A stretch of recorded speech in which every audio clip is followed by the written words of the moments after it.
Ministry के पास शायद 26 हमारी एंटिटीज़ थी, 22 जो है ना उनको हम या प्राइवेटाइज कर रहे हैं या वाइंड अप कर रहे हैं। हमारे पास सिर्फ 4-5 अदारे सिर्फ रह जाएंगे। पाकिस्तान के पास PIA को प्राइवेटाइज किए बगैर कोई और चारा नहीं है। हुकूमतों का काम इदारे चलाना नहीं है, उनका काम पॉलिसी बनाना है और उसको रेगुलेट करना है। क्या पाकिस्तान में स्टील इंडस्ट्री नहीं चल रही? अगर स्टील इंडस्ट्री चल रही है तो स्टील मिल को चलना चाहिए।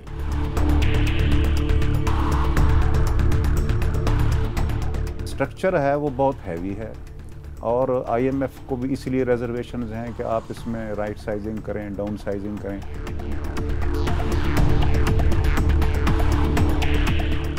हुकूमत ने कोशिश की बाज़ अदारों को आउटसोर्स करने की या बेचने की, तो फिर वहाँ कहीं ना कहीं से मुदाखलत आ गई। हमारे इदारे ही थे जिन्होंने मुल्क को तरक्की की उस औज में पहुंचा दिया था कि पाकिस्तान को एक मिसाली तरक्की पजीर मुल्क कहा जाता था।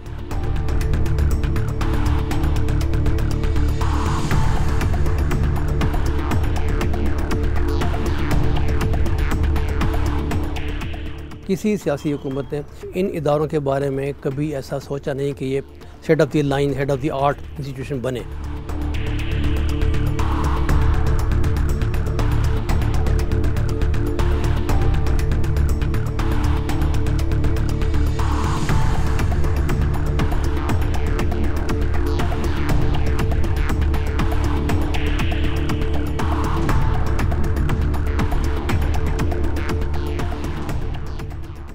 आज की जदीद दुनिया में हुकूमतों की कामयाबी, रियासत के मातहत चलने वाले इदारों की बेहतर कारकर्दगी, अवामी एतमाद, मुआशी तौर पर मुस्बत किरदार के साथ जुड़ी हुई मिलती हैं। अगर दुनिया में राइज इस तस्वुर की ऐनक से पाकिस्तान के कौमी इदारों की मौजूदा सूरत हाल और नजर आने वाले मुस्तकबिल का जायजा लिया जाए तो बहुत से सवालात और हैरत अंगेज आदाद शुमार परेशान कर देने के लिए काफी हैं। पाकिस्तान में रियासती मिल्कियत में चलने वाले इदारों की कारकर्दगी के हवाले से माहिरीन के यहाँ मुश्किल से ही खुशकुन या पुरुमीद बातें सुनने को मिलती हैं। जितने इंटरनेशनल इदारे हैं वो चंद उसके अज्जा हैं जिनमें efficiency, effectiveness, transparency, accountability and rule of law है। तो यहाँ पर हम जो गुड गवर्नेंस के असूल हैं उससे बहुत दूर चले गए हैं। आजकल तकरीबन 34 पब्लिक सेक्टर यूनिवर्सिटीज़ हैं और अक्सर यूनिवर्सिटीज़ के इस वक्त वाइस चांसलर्स नहीं हैं, बाज़ में प्रो वाइस चांसलर नहीं है और ये मैंडेटरी है कि वहाँ पर रजिस्ट्रार और ट्रेजर्स भी हों अकॉर्डिंग टू द एक्ट। वहाँ पर रजिस्ट्रार्स नहीं है। तो ad hoc women university of Swabi की बात करूँगा, जब से बनी हुई है अब तक वहाँ पर रेगुलर अपॉइंटमेंट्स ही नहीं हुई। पाकिस्तान में आपको पता है कि 200 के लगभग SOEs हैं जिनमें से कुछ प्रॉफिट्स भी कमा रही हैं, लेकिन मैं ये बात बड़े दावे से कह सकता हूँ जो प्रॉफिट भी कमा रही हैं वो अपने पोटेंशियल से कम प्रॉफिट में है। चूँकि हुकूमत का काम ये नहीं है, ये बात हमें बिल्कुल अंडरस्टैंड कर लेनी चाहिए। There is no need to reinvent the wheel. Problem ये है कि हुकूमतों का काम इदारे चलाना नहीं है, उनका काम पॉलिसी बनाना है और उसको रेगुलेट करना है। मिनिस्ट्री में भी कोई 10-11 ऐसे डिपार्टमेंट्स थे जो डिसफंक्शनल थे या उनकी यूटिलिटी नहीं थी या हमारा काम नहीं था, तो उसमें हमने एक रिकमेंडेशन तैयार कर ली कैबिनेट के लिए। उनका वे फॉरवर्ड है कि कोई प्राइवेटाइजेशन की तरफ चले जाएंगे, कुछ वाइंड अप करेंगे। तो काफ़ी रिस्ट्रक्चरिंग करके हमने एक छोटी सी मिनिस्ट्री के पास शायद 26 जो थे हमारी एंटिटीज़ थी, जिसमें ऑलमोस्ट 22 जो है ना उनको हम या प्राइवेटाइज कर रहे हैं या वाइंड अप कर रहे हैं। तो हमारे पास सिर्फ 4-5 अदारे सिर्फ रह जाएंगे जिनकी यूटिलिटी है, जिनकी फादियत है, जिन्होंने कंट्रीब्यूट करना है या जिनका काम है इस वक्त। दस्तयाब ताज़ा तरीन मालूमात और आदाद शुमार के मुताबिक हुकूमत पाकिस्तान के 179 इदारों में से 63% इदारे मफलूज और गैर फाल हैं। इन कौमी इदारों के बज़ाहिर ढांचे तो मौजूद हैं, लेकिन अमली तौर पर बेजान हो चुके हैं। IMF समेत कई कर्ज दहिंदा बैनुल अक़वामी मालियाती इदारे इन सरकारी इदारों की असर-ए-नौ बहाली नहीं चाहते।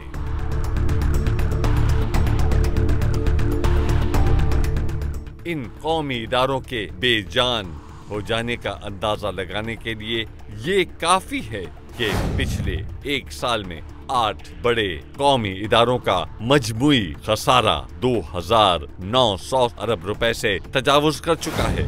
37 कौमी इदारे ऐसे हैं जिनके बारे में वफाकी हुकूमतें डिसफंक्शनल की टर्मिनोलॉजी इस्तेमाल करती हैं। क्यों इन इदारों की कारकर्दगी के खाने में सिर्फ खसारा बाकी है और कोई भी बरसरे इक़्तिदार हुकूमत इन इदारों की हतमी मौत का बस ऐलान करेगी। इसके अलावा कुछ भी करना शायद किसी के बस की बात नहीं रही। बहुत बड़ा बोझ है और ये डेफिसिट जो हम कर रहे हैं इसको हम किसी तरीके से बेयर नहीं कर सकते, लेकिन ओवर ए पीरियड मुख्तलिफ हुकूमतों में कोशिशें होती रही हैं कि स्टील मिल को और PIA को या दूसरी जो इस किस्म की ऑर्गेनाइजेशन है जिनको हम सपोर्ट करते हैं, सब्सिडाइज करते हैं, हर बजट में हर साल इनको पैसे देते हैं, तो मैं समझता हूँ अब इससे आगे नहीं बढ़ा जा सकता कि हम इनको पैसे दें। तो उसके लिए आपको पता है कि सारा प्रोसेस बड़ा तेज़ी से आगे बढ़ा है।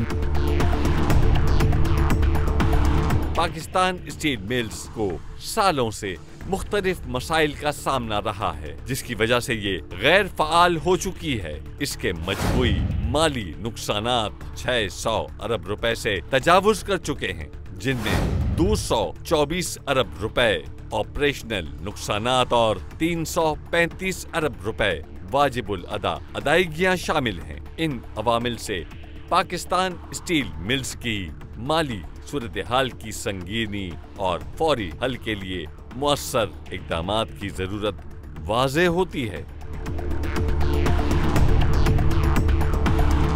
पाकिस्तान स्टील मिल्स का क़याम 2.2 मिलियन टन सालाना पैदावार की गुंजाइश के साथ किया गया था, लेकिन हकीकत में इसकी इस्तात 1.1 मिलियन टन तक महदूद रही। इस अदम तवाज़ुन की वजह से पैदावारी लागत में इजाफा हुआ, जिससे इसकी मुसाबिकत कमजोर पड़ गई।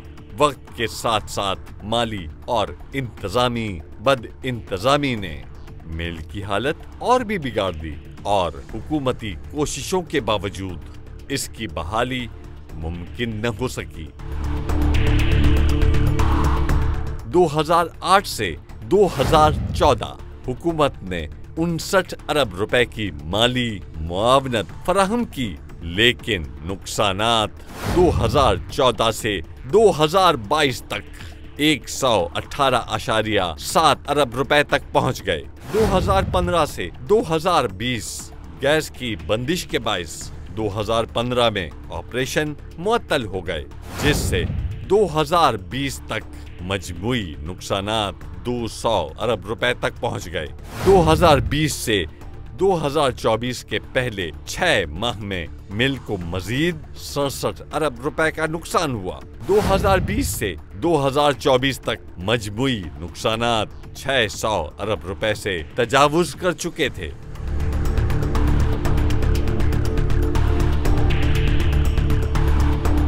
पाँच सालों में पाकिस्तान स्टील मिल्स में बदउनवानी और बदइंतजामी के 20 से ज्यादा केसेस सामने आए, जिनमें 35 आला ओहदेदार और मुतअद्दिद तिजारती कंपनियां मुलव्विस पाई गईं। ये केसेस मिल की माली हालत को मजीद कमजोर करने का सबब बने। पाकिस्तान स्टील मिल्स का मजमूई खसारा 800 अरब रुपए से तजावुज कर चुका है और पाकिस्तान स्टील मिल्स इस वक्त महज स्क्रैप का एक पहाड़ है, जिसको गुज़िश्ता बरस मुकम्मल तौर पर बंद कर दिया गया और इसके तमाम मुलाजमीन को फारिग कर दिया गया। पाकिस्तान स्टील मिल्स की दोबारा बहाली एक ऐसे ख्वाब की शक्ल इख्तियार कर चुकी है जो पूरा होना तो कुजा, इसको देखने की भी हिम्मत मुश्किल से होती है, क्योंकि पाकिस्तान स्टील मिल्स के तारीखी आईने में बद इंतजामी, नाअहली और बाकी रह जाने वाले अफसोस की मिकदार पूरी स्टील मिल्स के स्क्रैप से भी ज्यादा है। रशिया जो है, क्योंकि बेसिकली स्टील मिल उन्होंने लगाई थी, तो वो बल्कि एक टीम, टेक्निकल टीम उनकी आई हुई है, वो इसको टेक्निकल एवेल्यूएशन कर रही है, वो 15 दिन इधर रहेगी और हम उसके साथ हाई लेवल पे एंगेज हैं, हमारी मिनिस्ट्री ऑफिशियल्स और हम भी, और प्राइम मिनिस्टर साहब भी एंगेज हैं। तो मैं समझता हूँ कि क्योंकि उनकी ये टेक्नोलॉजी है और वो स्टील में उनको काफ़ी एक्सपर्टीज़ है, तो वही इसको नया स्ट्रक्चर खड़ा करेंगे इसका, और विद न्यू टेक्नोलॉजी। क्या पाकिस्तान में स्टील इंडस्ट्री नहीं चल रही? अगर स्टील इंडस्ट्री चल रही है तो स्टील मिल को चलना चाहिए। या तो आपकी पूरी की पूरी स्टील इंडस्ट्री खत्म हो चुकी है, प्राइवेट सेक्टर के अंदर जो भी स्टील है वो ना चले। अगर वो नहीं, वो सारी चल रही है तो स्टील इंडस्ट्री को जरूर चलना चाहिए।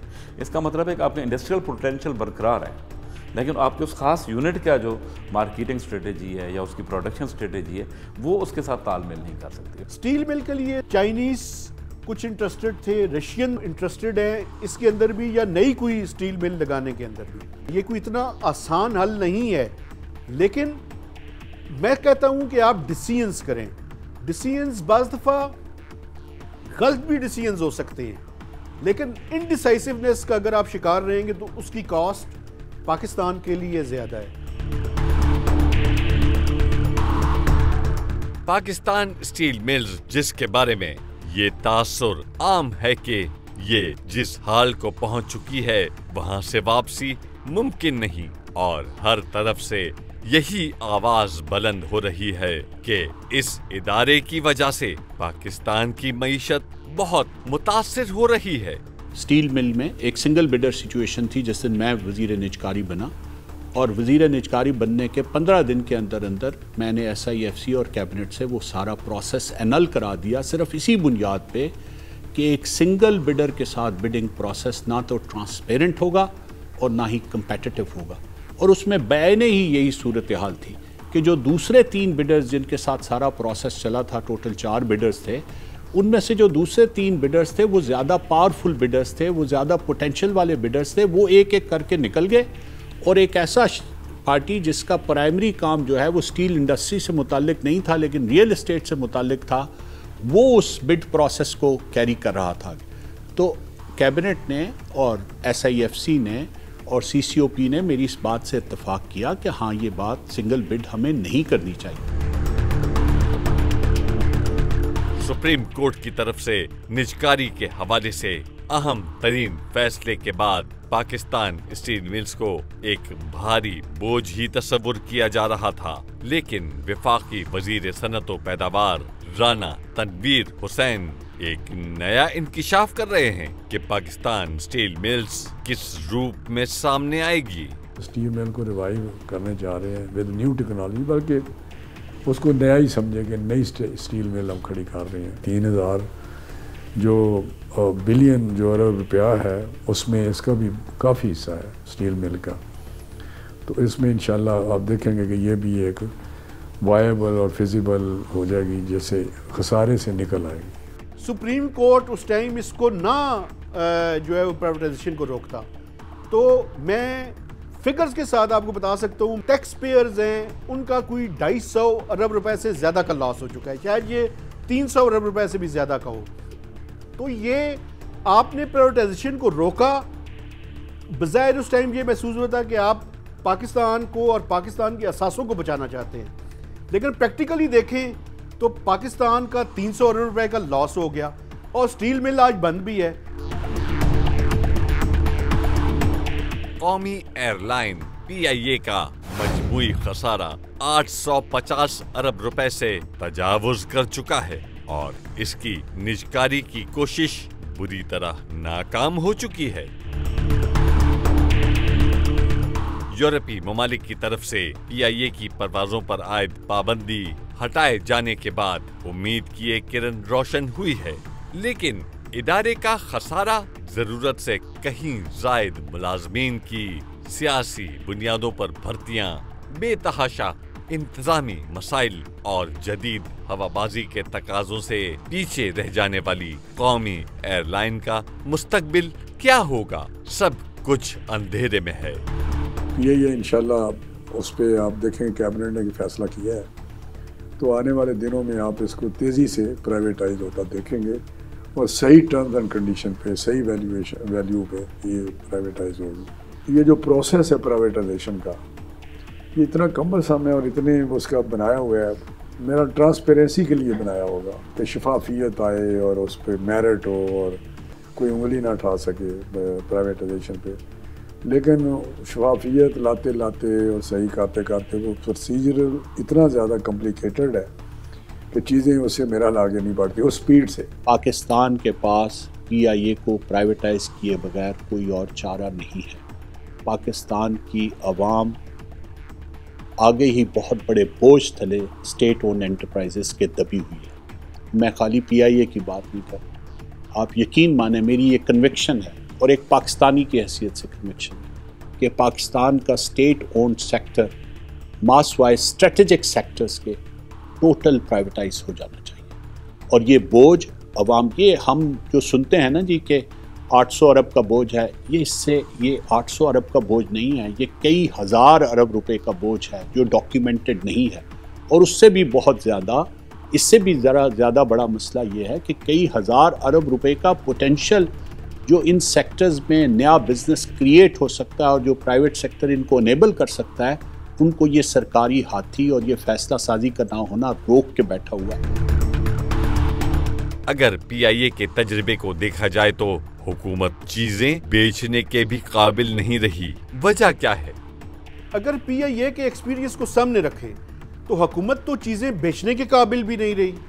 जो चीज़ वो बेचना चाहती है वो बेच ही नहीं सकती, क्योंकि यहाँ पे प्राइवेट सेक्टर के लिए जो इनेबलिंग एनवायरनमेंट है वो मैं समझता हूँ वो लैकिंग कर रहा है। तो हम एक इन्वायरमेंट क्रिएट करें और उस इन्वायरमेंट के अंदर ज़रूरत इस चीज़ की है कि इन इदारों को प्राइवेटाइज़ किया जाए और प्राइवेटाइज़ करने के बाद हुकूमत का काम ये है कि इसकी एक पॉलिसी बनाए और रेगुलेटर को जो है वो स्ट्रॉन्ग करे और उस सेक्टर को रेगुलेट करे।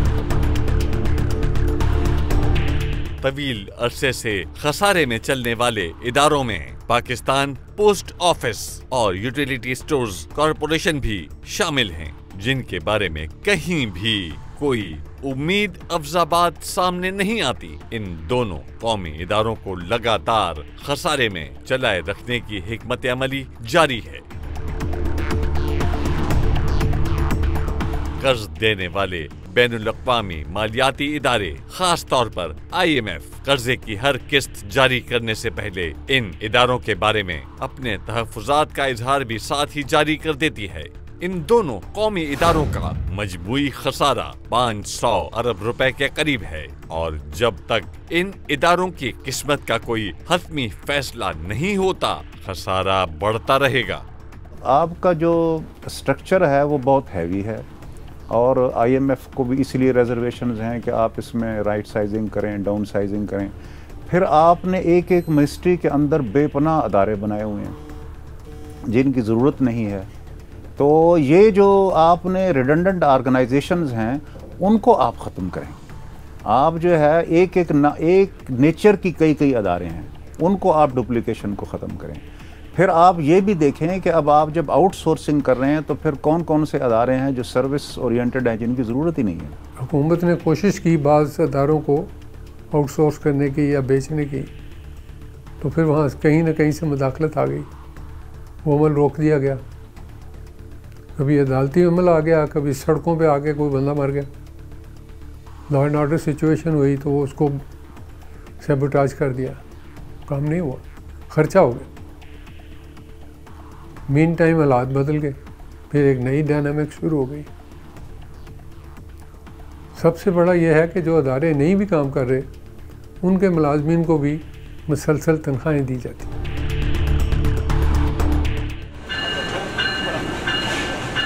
पाकिस्तान रेलवे का मजमूई खसारा रिकॉर्ड 109 अरब रुपए तक पहुंच गया है। और अगर 10 साल पहले चीन के साथ हुए मुआहिदों ML1 और ML2 पर अमल नहीं होता तो रेलवे अपने ऑपरेशंस को पूरी तरह चलाने के काबिल नहीं होगी और हुकूमतें जो हर साल 50 अरब रुपए सिर्फ इस इदारे के इंजन रवान रखने के लिए कौमी खजाने से डालती हैं, वो इस इदारे की निजकारी को हतमी शक्ल देना चाहती हैं। हमारे यहाँ रेलवे का बहुत बड़ा प्रॉब्लम क्या है? रेलवे का बहुत बड़ा प्रॉब्लम ये है कि हम रेलवे की इनकम को हमने जोड़ा हुआ है पैसेंजर्स के साथ। दुनिया में रेलवे जहाँ भी कमा रही है वो फ्रीट से कमा रही है, कार्गो से कमा रही है, और पैसेंजर की जहाँ की जो ट्रेन होती हैं उनको वो सब्सिडाइज कर रही होती है। हमें रेलवे के ऊपर फोकस करना पड़ेगा कि उसको हम अपने लिए फ्रीट के लिए यूज़ करें ताकि उस रेलवे के अंदर से इनकम आनी शुरू हो जाए। उसके लिए पूरा का पूरा आपको ट्रस्ट बनाना पड़ेगा, तरीके से लेके चलना पड़ेगा कि भी, और जोड़ना पड़ेगा उसको आपको अपने इंडस्ट्रियल सेंटर्स के साथ। पेंशन ओवरऑल हमारे बजट को ओवरऑल अफेक्ट कर रही है, बड़ा बहुत नेगेटिव इम्पैक्ट आ रहा है। तो उसके लिए कुछ कमेटी बनी है जिसके लिए काम हो रहा है कि किस तरह पेंशन को रीस्ट्रक्चर करें या इसमें भी हम कुछ बेहतरी लाने की कोशिश करें जो बोझ कम हो। तो मुख्तलिफ उन्होंने स्कीम्स और मुख्तलिफ वे फॉरवर्ड सामने आया है, तो मेरा उस पर काम हो रहा है और उसमें रेलवे भी इंक्लूडेड है कि रेलवे के जो पेंशनर हैं उनको किस तरह आगे लेके बढ़े ताकि उनको भी पेंशनर को भी कोई तकलीफ़ ना हो और ये खसारा भी किसी तरीके से कम हो जाए। रेलवे दुनिया जहान में रेवेन्यू कमाती है कार्गो से। Passenger service is always subsidised globally.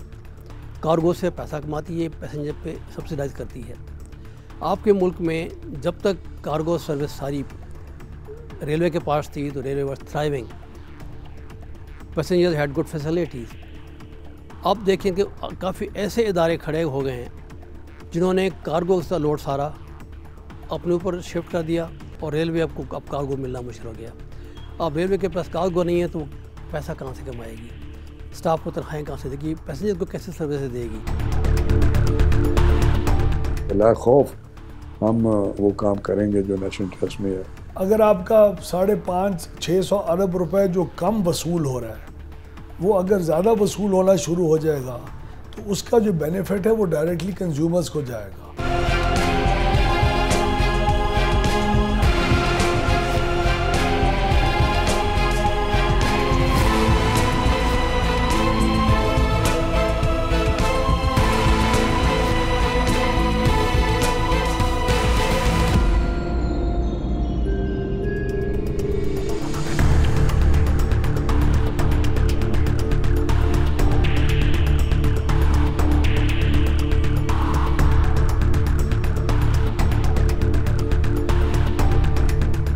वफाकी हुकूमतों के लिए कई बरसों से चली आती मुसीबत वापडा बिजली के तकसीमकार इदारे और पैदावारी कंपनियां हैं जिनकी बदौलत मजमूई तौर पर 880 अरब रुपए के खसारे का सामना है।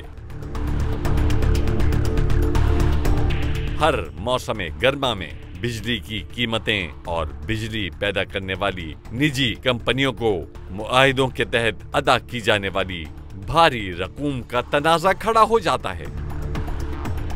गर्दिशी कर्जा है उसको एक ख़ास हद से मत बढ़ाओ। अगर बिजली के नुकसानात और चोरी कम होगी और मैनेजमेंट बेहतर होगी और एफिशिएंसी डिस्ट्रीब्यूशन कंपनीज में होगी जहाँ सबसे बड़े सुराख हैं, ट्रांसमिशन में भी हैं, जनरेशन में भी हैं, डिस्ट्रीब्यूशन में भी हैं। तो डिस्ट्रीब्यूशन के जो होल्स हैं उसको हम प्लग कर लेंगे इस किस्म की बेहतर जी मैनेजमेंट की वजह से। अगर आपका 550-600 अरब रुपए जो कम वसूल हो रहा है वो अगर ज़्यादा वसूल होना शुरू हो जाएगा तो उसका जो बेनिफिट है वो डायरेक्टली कंज्यूमर्स को जाएगा। जो भी इक़दाम करने पड़ते हैं, अपनी एफिशिएंसीज बेहतर करनी पड़ती हैं, थेफ्ट को कंट्रोल करना पड़ता है, अपनी जो रिकवरीज़ हैं उसको बेहतर करनी पड़ती हैं, जनरेशन में फ्यूल मिक्स को बेहतर करना पड़ता है, कीमतों की कहीं एडजस्टमेंट करनी पड़ती है, क्वार्टरली टैरिफ एडजस्टमेंट्स हैं, आपकी फ्यूल कॉस्ट एडजस्टमेंट्स हैं। उन चीज़ों के ऊपर हमारी अपनी ज़रूरत है।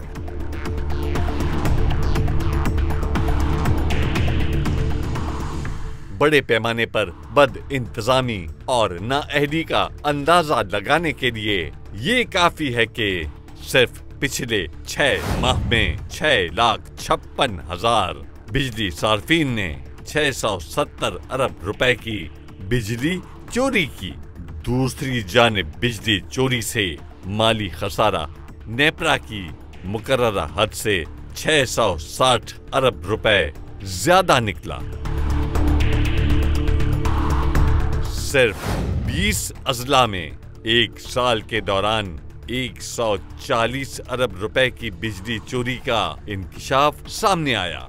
हुकूमतें इस अजाब से बाहर निकलना चाहती हैं, लेकिन माजी के कई यकतरफा मुआहिदे इनके पांव की जंजीर बन जाते हैं और मामलात को खसारे में चलाकर वक्त गुजारने की कोशिश की जाती है। टैक्स जमा करने वाले कौमी इदारे की कारकर्दगी का ये आलम है कि सालाना टैक्स चोरी की शरह 6,000 अरब रुपए से तजावुज कर चुकी है। इतने बड़े पैमाने पर टैक्स चोरी, टैक्स फ्रॉड, बेज़ाब्तगियां, आदादोशुमार के वसी हेर फेर, बद इंतजामी, कानूनी पेचीदगियों और गलत टैक्स पॉलिसियों की भरमार इस कौमी इदारे की हालत-ए-जार हमारे सामने लेकर आती है। हर साल कौमी खसारे से निकलने के लिए हुकूमतें वफाकी बोर्ड ऑफ रेवेन्यू के कंधे पर टैक्स की बंदूक रखकर अहदाफ पूरे करने की कोशिश करती हैं, लेकिन जिस कामयाबी की उम्मीद रखी जाती है वो पूरी नहीं होती और लातादाद अक़साम के मसाइल सर उठाने लगते हैं। हमारे यहाँ तो अभी भी जो इनडायरेक्ट टैक्सेशन है उसका वॉल्यूम बहुत ज़्यादा है बनिस्बत डायरेक्ट टैक्सेशन के, लेकिन वहाँ दुनिया में तो डायरेक्ट टैक्सेशन का वॉल्यूम बहुत ज़्यादा है, उसके अंदर उनके टैक्सेशन के इदारे बहुत ज़्यादा इन्वॉल्व हैं। लेकिन उसके पीछे भी एक बहुत बड़ा जो फैक्टर है वो लोगों का ट्रस्ट है। लोग, टैक्स का क्या फंक्शन है? टैक्स का फंक्शन है आपने लोगों को फ्लीस नहीं करना, लोगों से लेना, उसको रीडिस्ट्रीब्यूट करना है। टैक्स के अंदर भी एक वेलफेयर जुड़ी हुई है, उसको आप इकोनॉमी के साथ भी जोड़ते हैं, उसको आप बिजनेस के साथ भी जोड़ते हैं। और लोग जब ट्रस्ट करना शुरू हो जाते हैं ये जो टैक्स है ये किसी ना किसी सूरत में उनको वापस आएगा, state will pay back to them. दस्तयाब हक़ाइक़ और शवाहिद के मुताबिक नेशनल हाईवेज अथॉरिटी को सालाना 45 अरब रुपए के खसारे का सामना है और अगर सीपेक मुआहदे ताखीर का शिकार होते हैं तो इस इदारे की कारकर्दगी पर एक नुमाया सवालिया निशान खिंच जाएगा। NHA जो है वो भी मैं समझता हूँ कि एक लॉस मेकिंग जो है वो एंटिटी के तौर पे सामने आ रहा है और हुकूमत के ऊपर लॉसेस की सूरत में, ग्रांट्स की सूरत में और अपने बंदे भर्ती करवा कर नुकसान के अलावा मुझे कोई और चीज़ नज़र नहीं आ रही। गुज़िश्ता 20 बरसों में बरसरे इक़्तिदार आने वाली हुकूमतें भी ये नहीं चाहती, क्योंकि वो अच्छी तरह जानती हैं कि इस सूरत में उन्हें मुआशी मैदान में दरकार अपनी कारकर्दगी को चमकाने के लिए गैर मुल्की कर्जे हासिल नहीं हो सकेंगे और मुआशी बदहाली की सूरत में उनकी हुकूमतों को नाकाम या फेल करार दिया जाएगा। जाहिर है कोई भी हुकूमत नाकामी का दाग अपने दामन पर नहीं देखना चाहती, इसलिए वो ऐसे नीम मुर्दा इदारों को जूं का तूं रखकर काम चलाए रखने का फैसला करती हैं।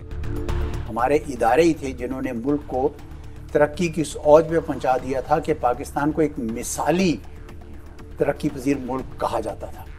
लेकिन बाद में हमारे इदारे कुछ पोलिटिसाइज हो गए, कुछ सियासत की नज़र हो गए, जिसकी वजह से वो अपनी जो एक जुदागाना हैसियत थे वो खो बैठे। ये बिल्कुल बात की सही है और मेरे ख्याल में इसके लिए बहुत ज़रूरी है कि हम सियासत से पाक इदारे बनाएं।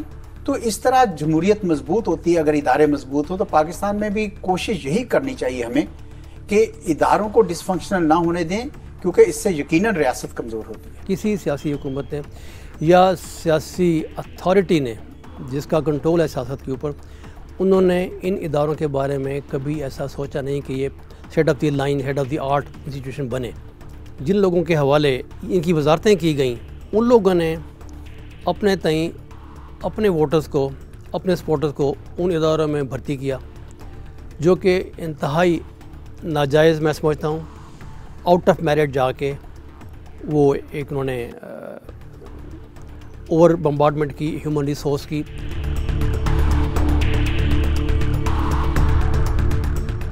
अगरचे बेजान हो चुके इदारों को बराए नाम जिंदा रखने की आर्जी कोशिशें भी इसलिए जारी रखी जाती हैं कि हमारे यहाँ आमतौर पर निजकारी को पसंद नहीं किया जाता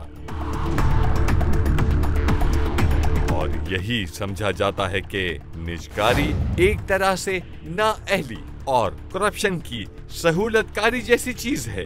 हुकूमतों के लिए दूसरी मुसीबत ये खड़ी हो जाती है कि अगर इदारे बिल्कुल मुर्दा हो गए या उनकी गैर पसंदीदा समझी जाने वाली निजकारी कर दी गई तो बेरोजगारों की बड़ी तादाद उनके लिए एक नया सियासी तनाज़ा खड़ा कर देगी और अवामी सतह पर मकबूलियत में कमी वाक़ हो जाएगी।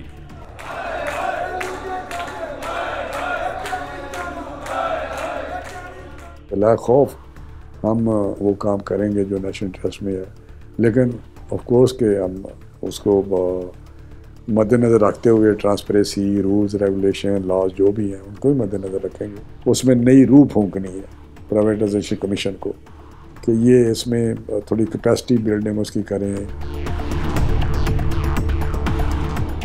ताज़ा तरीन सूरत हाल के बारे में इत्तलात का फुकदान है और जो भी मालूमात मुयस्सर हैं वो भी हुकूमत को हज़म नहीं हो पा रही।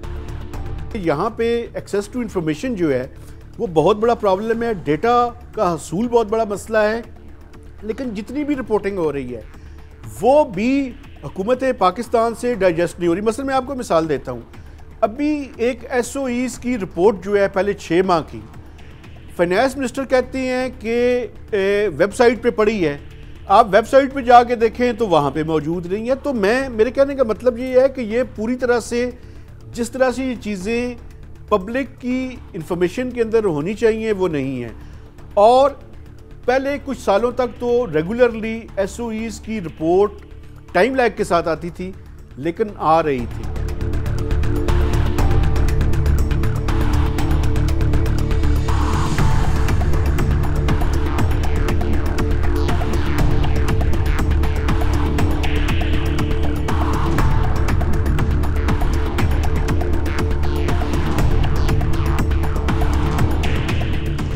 अल्लाह से हमेशा मेरी ये दुआ होती है कि मुझे कोई पंजाब के अंदर न कहे कि वहाँ पर किसी अफसर से बात करो। शख्सियात इदारों में मैटर नहीं करती, इदारे जो हैं वो अहम होते हैं।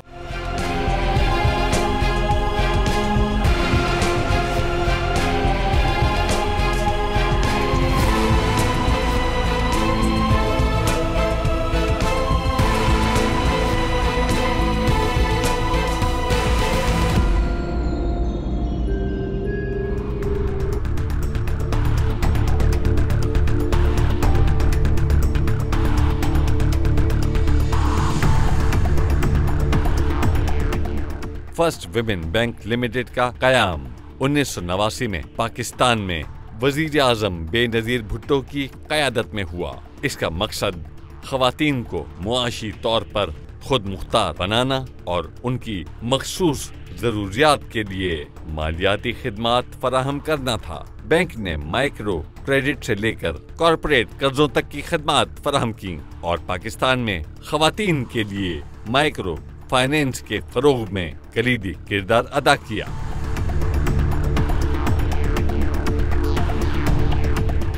अपने आगाज से ही फर्स्ट विमेन बैंक को माली और अमली मसाइल का सामना रहा है। गैर मुल्की सरमायाकारी में गलत फैसलों की वजह से 1996 में बड़े नुकसानात का सामना करना पड़ा, जिससे निजकारी का अमल शुरू हुआ।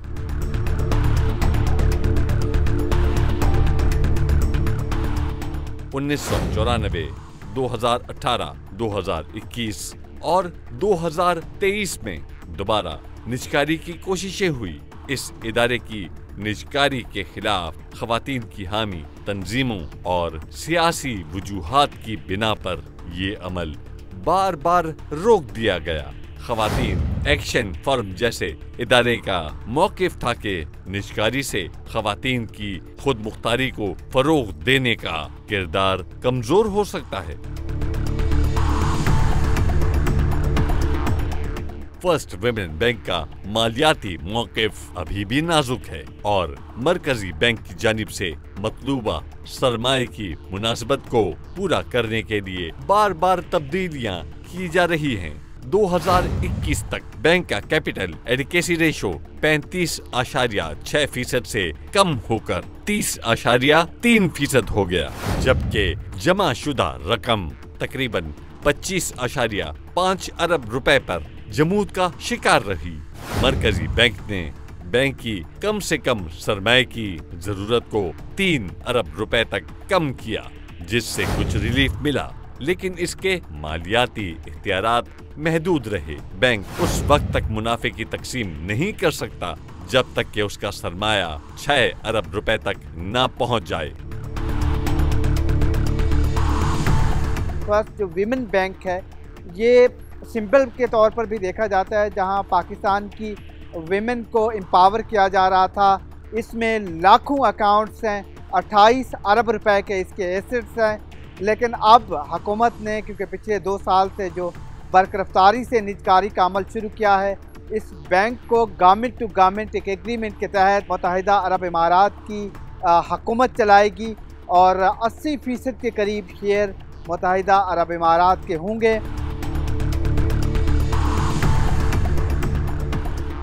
कुछ इदारों की निजकारी करने की जरूरत है और इसके साथ साथ सिविल ब्यूरोक्रेसी में इस्लाहात के हवाले से बहुत सी सिफारिशात तो मिल जाती हैं, लेकिन उन पर अमल दरामद के हवाले से कुछ नहीं मिलता।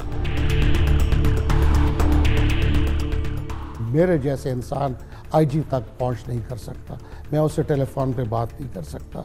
किसी और अफसर से बड़ा मुश्किल होता है। जब मुझे कोई कहता है कि मुझे कोई काम है, तो मैं अल्लाह से हमेशा मेरी ये दुआ होती है कि मुझे कोई पंजाब के अंदर न कहे कि वहाँ पर किसी अफसर से बात करो। तो वहाँ पर मेरे ख्याल में बहुत स्नॉबिश है ब्यूरोक्रेसी, और एक क्लाइंटेल उसमें भी है।